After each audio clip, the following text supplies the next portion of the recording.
लो guys finally अहिले चाहिँ हामी जगरी आइपुग्यो। लास्टै गर्मी छ है। ऐसिलो पाकेको रहेछ। छोरी ऐसिलो टिप्दैछ हैन। अब थु केटो निन्द्रामै छ। यो चाहिँ पुरै सुत्ने के खाली यो सुत्ने। अब ऐसिलो यति धेरै पाकेको छ के तपाईहरु देख्न सक्नुहुन्छ है। जताततै पुरै रातम्य ऐसिलो खाने हैन साने। अब छोरी कतिवटा आयो छोरीले? मैले दुईटा। ऐसिलो टिप्नु पर्ने हुन्छ। अब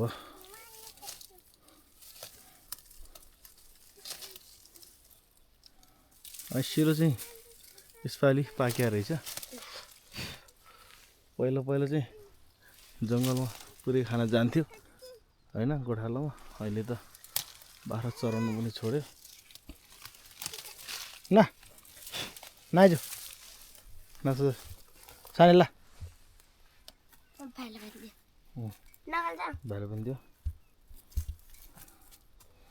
आज चाहिँ ऐसिलो खाना तपाईहरु यो ठाउँमा आउनु होला नजिक छ भने। यो चाहिँ जगरी हो है। यो चाहिँ जगरे भन्ने ठाउँमा है।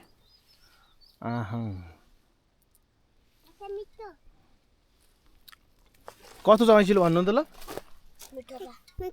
मिठो छ र? यो त सुतेको सुते छ है। यो त सुतेको सुते हो। यो त घोज्छ नि सानो मान्छेले घोज्या हो।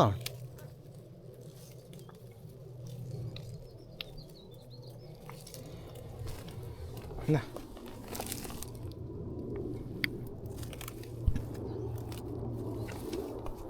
ऐसिलो चाहिँ किन एकदम मिठो छ है। एकदम मिठो रहेछ।